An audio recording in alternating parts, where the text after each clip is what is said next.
그래서 미국에서 이제 대통령에 대한 연구들이 굉장히 이제 그 활발하죠. 아주 굉장히 성공한 대통령, 실패한 대통령이라 쭉 이제 평가를 많이 합니다. 중요한 나름대로 논문들이 있어요. 대통령에 대한 평가를 할 때 그 통치의 방식과 스타일은 그 캐릭터, 그 사람이 성장 과정 속에서 형성된 인식 구조가 굉장히 결정적 역할을 한다는 게 이제 그동안에 나온 논문의 핵심적 사항이에요. 네.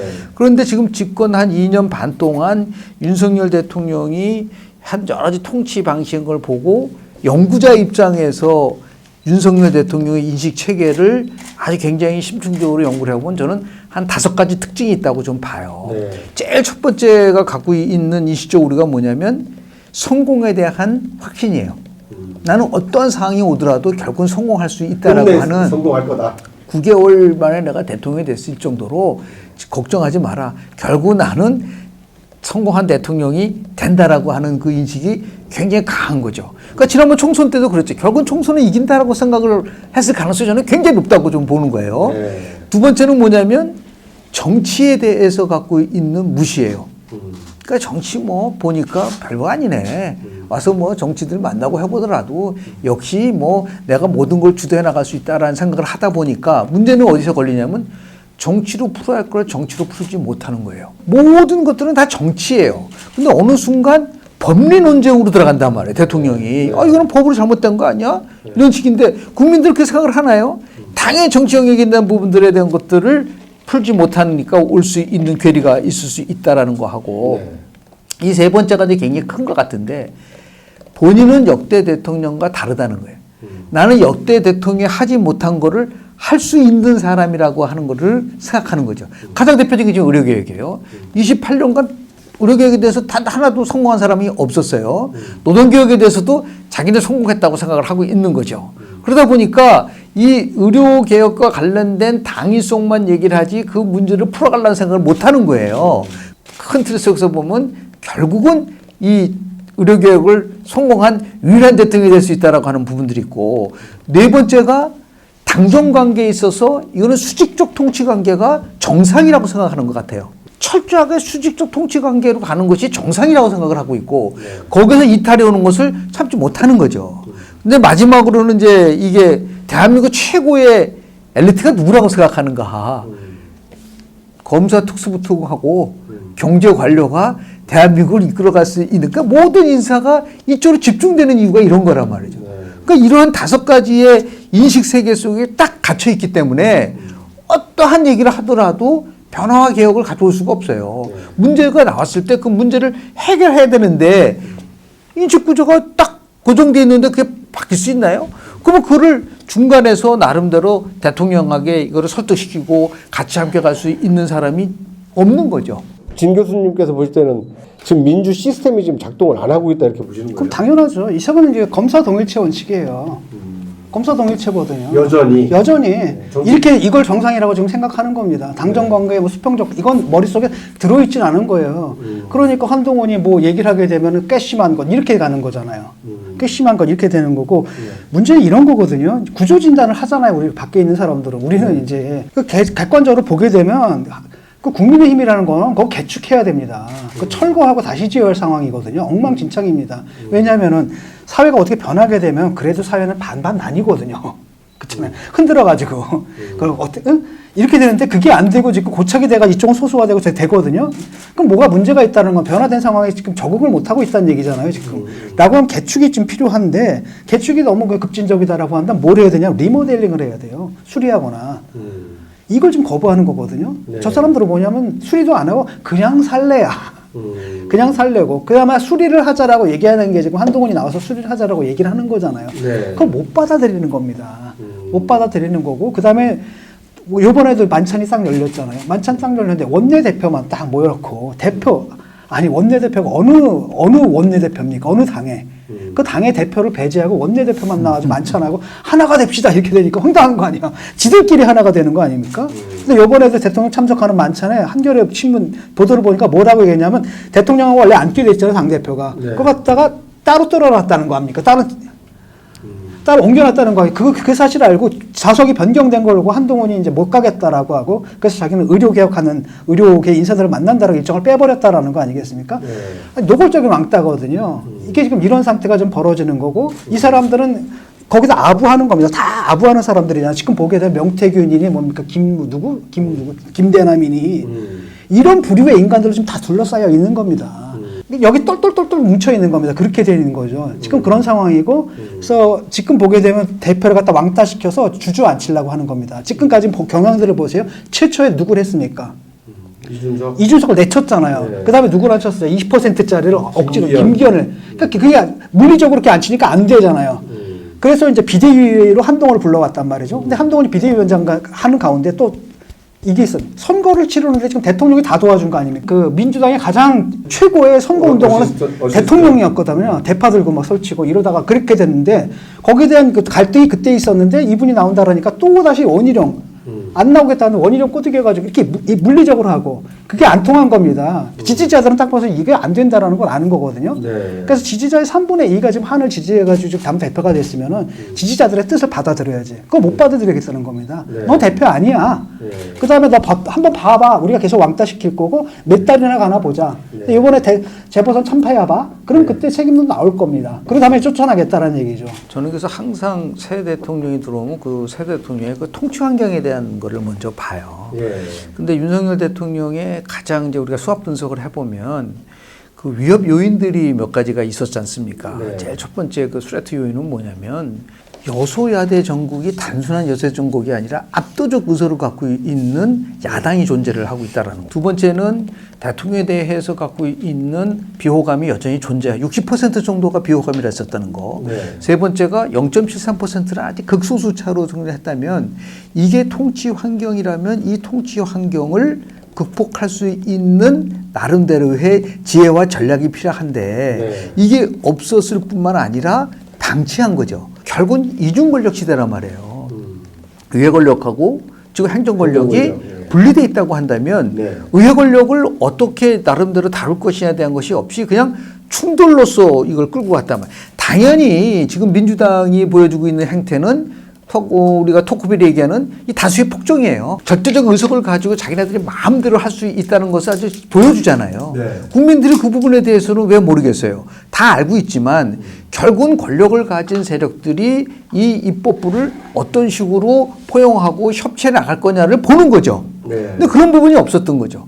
그러니까 지금도 보면은 이 국정이 엉망진창으로 흘러가는 거에 한 70%는 역시 국정을 책임질 수밖에 없는 대통령과 정부 여당이고 네. 30% 정도는 당연히 민주당의 폭정이죠. 이거를 어떻든 간에 본인의 리더십을 통해서 풀어나가야 되는데 민주당 입장에서 봤을 때는 지금은 굉장히 자신들이 힘을 가지고 끌고 가는 것 같지만 이게 다 아직 결국 이제 부메랑이 돼서 돌아올 수밖에 없는데도 모르고 민정은 계속해서 폭정을 하고 있는 거예요. 이거면서 이제 겉으로는 그렇게 얘기하면서 민주주의 얘기를 하고 상식적으로 생각해 보세요. 자신의 의회 의석을 가지고 다수결 원칙에 의해서 법을 통과시켰다? 그건 합법적인 거죠. 네. 뭐가 잘못된 건가요? 그런데 헌법에서 보장된 대통령이 거부권을 행사한 것도 그것도 합법적인 거예요. 다 절차 중에 하나인 거죠. 근데 자신들이 얘기하는 거는 합법적인 거고 네. 대통령이 얘기하는 거는 그 거부권을 행사하는 거는 민주주의를 파괴하는 건 논리적으로 성립이 안 되잖아요. 네. 그럼에도 불구하고 결국은 국정 운영의 일차적 책임이 정부 여당이라는 거는 국민들이 다 생각을 하고 있기 때문에 이걸 어떻게 풀어나갈 것이냐라고 하는 대통령이 이재명 대표랑 만난 게 그건 2년 만에 만난 거 아닌가요? 네. 이것도 어떻게 보면 굉장히 이례적인 거잖아요. 정치는 정치고 수사는 수사인데 이 수사를 정치와 같이 동일선상에서 본다고 한다면 정치화법이 나올 수 있겠나요? 그래서 지금은 어둠의 시절 맞아요. 그리고 결국은 어둠의 터널로 지금 국민의힘이 가고 있지만 네. 민주당도 네. 이런 상태로 계속 갔을 때 과연 국민들이 어떤 평가를 할 것인가에 대해서는 주목을 할 수밖에 없다. 의회주의에 대한 생각이 없어요. 어차피 이쪽이나 저쪽이나. 네. 의회주의란 건 뭐냐면 생각이 다른다 하더라도 그럼에도 불구하고 같이 할 수 있는 합의를 이뤄나겠다 이런 생각이잖아요. 네. 아이디올로지 레이든 되잖아요. 이념으로 세계를 판단하게 되면 적과 아밖에 없습니다. 그러다 보니까 뭐가 되는 거냐면 반국가 세력이 되는 거예요. 우리나라에도 반국가 세력이 판치고 있습니다. 그럼 척결해야 되는 거고 뭐 국정원 뭐 이렇게 나가는 겁니다 지금. 그러다 보니까 지금 비토크라시가 돼버리는 거죠. 그 다음에 민주당 같은 경우는 입법의 대부분이 국민을 위한 입법이 아니거든요. 대표를 위한 입법이에요. 지금 보게 돼. 법 왜곡죄부터 뭐 무슨 요번 또 이상한 것도 되더라. 네. 요번에 판사 선정할 때 또 공범에게 유죄 선고를 낸 사람은 배척할 수 있는 뭐 이상한 맞춤형 이렇게 되거든요. 네. 그러니까 당연히 이제 누가 뭐 먼저 잘못했다 뭐 이런 거 없어요. 그냥 둘 다 잘못하는 겁니다. 네. 그럼에도 불구하고 굳이 책임을 묻는다라고 하면은 국정 운영의 책임은 최종 책임 누구한테 돌아가요? 누구한테 묻습니까 국민들이? 대통령한테 물을 수밖에 없는 거라는 거죠. 네. 이걸 풀어내야 되는데 그런 마인드 자체가 없는 겁니다. 네. 그러니까 한편으로는 저 사람들은 우리나라가 안 되는 이유가 뭐냐? 대한민국 천재 이 친일파들이 깔려 있기 때문이다. 저 사람들은 뭐 대한민국이 안 되는 이유는 이 주사파 놈들이 다 깔려 있기 때문에 이놈들 청산해야 된다. 이렇게 되다 보니까 이제 안 되는 거고 실제로 입법하는 것도 정말 입법 성과를 내겠다는 게 아니잖아요. 잘 보세요. 플로우 차트를 그리게 되면 뚝뚝뚝뚝뚝 거부권 다시 돌아오잖아. 뚝뚝뚝뚝 거부권 계속 돌아오니까 알잖아요. 그러면 이걸 정말로 통과시키겠다는 의지가 있는 사람이라면은 타협을 묘사한다라든지 아니면 통과될 수 있게끔 협의를 한다든지 이런 거 없거든요. 네. 오히려 바라는 건 뭐냐? 거부권 행사해 주기를 바라는 거예요. 그럼 봐라. 국민들 보십시오. 대통령이 저렇게 말이 안 통합니다. 그러니까 뭐가 필요해요? 탄핵이 필요합니다. 이렇게 가자라는 거고요. 여기서는 그냥 끝까지 너희들이 입법 권력 갖고 있어봤자 뭐하냐? 내가 거부권 행사 끝이야. 당이 그러니까 한다는 일은 당에서의 역할은 그겁니다. 대통령한테 이 거부권 행사하기를 의견 요청하는 것밖에 없잖아요. 임기 반환점을 돈다라는 것은 이제 등산에 비유하면 산을 올라갔다 이제 하산하는 거 아닙니까? 그러니까 힘이 생기기보다는 어떻게 보면 이 레임덕에 빠질 가능성이 큰데 그러면 윤석열 정부가 뭔가 조금 국정 운영의 방식이라든지 이걸 좀 바꿔야 되지 않을까요? 제가 얘기하는 그 대통령의 인식 체계에 있어서의 변화, 예. 그리고 이제 통상적으로 박근혜, 문재인 대통령, 그리고 윤석열 대통령, 네. 이걸 거치면서, 우리는 87년도 이후에 8명의 대통령을 지금 맞이하고 있지 않습니까? 네. 그런데 가장 그 실패한 대통령 속에서 거론되는 리더십이 크게 3가지예요. 네. 하나 뭐냐면 만기칠남 리더십. 네. 모든 걸 대통령이 다 쥐고 흔들은 거죠. 그러다 네. 보니까 장관도 그렇고 총리도 그렇고 전혀 그 자기의 역할을 수행을 못하게 되고 네. 대통령실도 마찬가지라고 볼 수밖에 없는 거잖아요. 그런 만기칠남 리더십이 박근혜 대통령 때 굉장히 강했었고 네. 윤석열 정부 때도 제가 볼 때는 굉장히 강한 것 같아요. 네. 두 번째는 이 만시지탄 리더십입니다. 어떤 상황이 발생돼 가지고 딱 이게 위기다 하면 즉각적으로 그걸 반응을 해요. 네. 우리가 보통 그 정치학에서는 2가지 용어를 많이 쓰거든요. 하나는 뭐냐면 political responsiveness. 어떤 일이면 즉각적으로 반응을 해야 된다는 거예요. 두 번째가 political accountability. 책임성인 거예요. 이건 내가 책임입니다. 내가 잘못했습니다. 예를 들어서 김건희 여사 문제 명품 백수 의혹과 관련돼서 그 문제가 발생됐으면 바로 즉각적으로 사과를 하면 돼요. 네. 그러니까 5개월 후에 나중에 뭐 부인의 뭐 현명하지 못한 처신 때문에 국민들에게 걱정을 끼쳐서 그 얘기를 왜 5개월 못하죠?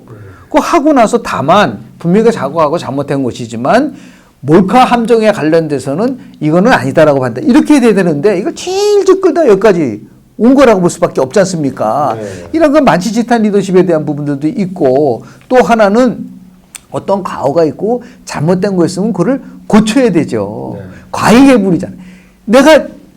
내가 과오가 있으면 빨리 그걸 고쳐야 되는데 과잉불개 계속할 마음이 없으면은 계속해서 반복적으로 국민들은 무시당한다고 생각을 하는 거예요. 이것들을 어떻게 바꿀 거예요? 대통령 그 정책을 가지고 바뀌겠습니까?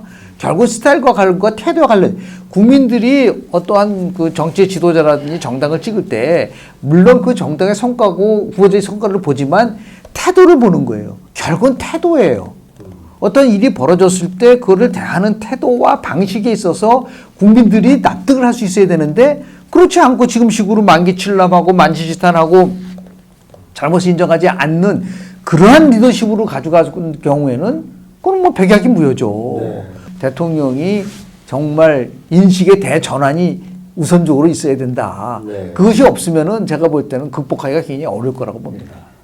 진 교수님은 되게 회의적이신 것 같아요. 국민들 다 봤잖아요. 그러니까 바뀔 수가 없는 게 대통령 인식 자체가 그래요. 예.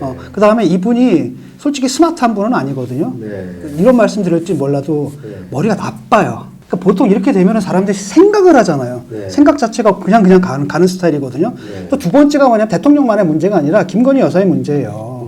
대부분 이런 문제거든요. 여기서 막혀버리거든요. 요번에도 나는 사실 윤한 갈등이라는데 사실 김한 갈등이라고 봐요. 네. 그 후보 때도 논문 표절 문제였잖아요. 네. 그다음에 학위 부풀린 거 문제잖아요. 네. 빨리 털고 나가야 되는 거. 그거 터는 게 그렇게 힘들었어요. 네. 설득하고. 근데 그 손으로 치러야 되니까 그때 마지못해서 사과를 했는데 그때 사과문에도 우리 남편 좋아요 뭐 이런 걸 또 집어넣은 겁니다. 지금. 뭐 그런 마인드거든요. 그때 얼마나 힘들었습니까? 그 다음에 이제 김건희 특검이거든요. 네. 이거 받으면 되는데 이걸 끌어가지고 지금까지도 지금 특검 얘기가 나오는 거 아닙니까? 이게 5년 갈 겁니다, 아마. 요번에 또 불기소 처분하잖아요? 네. 특검하자고 당연히 또 얘기가 나올 겁니다. 이게 5년을 끌게 만드는 거예요. 이 얘기를 했는데 안 통해요. 계속 안 통하고 요번에 명품백도 처음에 나와가지고 제가 잘못했습니다. 딱 하면 3일 만에 끝날 문제거든요. 네. 계속 이 핑계 저 핑계 대고 명품백이 어디 있는지 없는지 거짓 해명하다 들통나고 이러다 보니까 여기까지 온 거라는 거잖아요. 매사 이런 거고 여기 있거든요. 근데 이게 또 교정이 안 되느냐. 왜냐하면 나도 지금 송화를 했잖아요.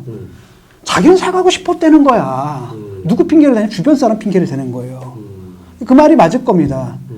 근데 문제는 뭐냐면 내가 볼 때는 본인도 사과하고 싶지 않았어. 자기가 핑계대는 겁니다. 주변 사람 선택적으로 듣는 거죠. 그렇죠. 나 같은 사람은 뭐냐면 당장 사과라고 얘기하잖아요. 저쪽에서 사과하실 필요 없습니다. 그 다음에 그 논리가 뭐냐. 이번 한 번 사과하면 계속 또 물고 나옵니다. 김재현 최고가 아직도 그러잖아요. 그런 사람도 있는데 그럼 누구 걸 취업하는 거야? 저쪽을 듣는 거지.